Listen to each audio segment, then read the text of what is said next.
Pán Štubniak, boli ste oslovení Milanom Uhríkom na spoločný postup do eurovolieb. Podobne ako pán Danko ste ponuku odmietli. V poriadku, rešpektujem váš postoj, ale neviem pochopiť, prečo ste si namiesto progresívcov vybrali za cieľ svojich útokov mňa. O čom hovorím? Čo sa týka strany Republika, o ich úmysloch mám celkom vážne pochybnosti. Každý hlas, ktorý dostanú, je úplne zbytočný.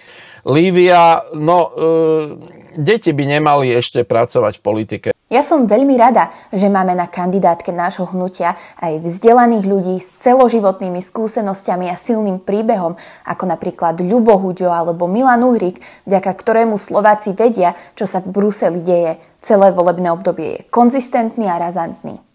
Chcem však podotknúť, že v politike majú miesto aj mladí ľudia, pán Štubniak. Preto kandidujem. A nie som dieťa, som vydatá žena, matka a v alternatívnych médiách pracujem už od roku 2018, teda dlhé roky. Bojovala som priamo v uliciach proti hordám dúhových fanatikov a aktívne sa snažím zobudzať verejnosť a najmä mladých ľudí.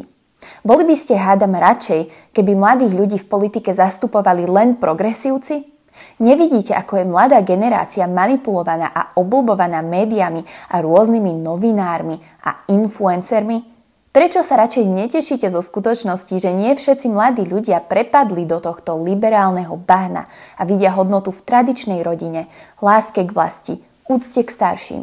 Prečo nie ste šťastní, že chcem pomôcť zastupovať hlas mladých ľudí, ktorí chcú žiť na normálnom a bezpečnom Slovensku a mať tu deti? Pán Štubniak, rešpektujem vás, no nemyslím si, že ja by som mala byť terčom vašich útokov a som presvedčená, že si nezaslúžim byť takto verejne zhadzovaná. Snažím sa urobiť pre Slovensko a naše deti to najlepšie. Verím, že aj vy. A preto na seba nebudeme útočiť, ale budeme sa vedieť vzájomne rešpektovať a navzájom si držať palce.